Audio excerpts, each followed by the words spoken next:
Hello guys. In today's video, I'm introducing Namoney, a popular digital wallet in the UAE. It's linked to DU SIM cards and setup is quick. You just click register, enter your Emirates ID link mobile number and approve sharing your details.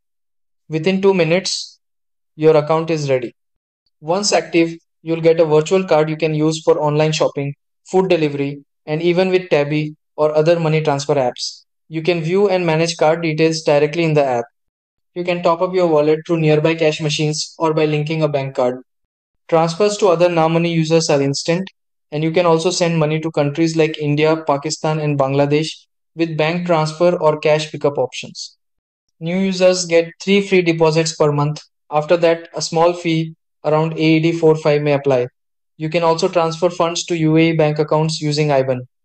It offers bank-like features including Emirates ID scan, facial verification, and PIN setup.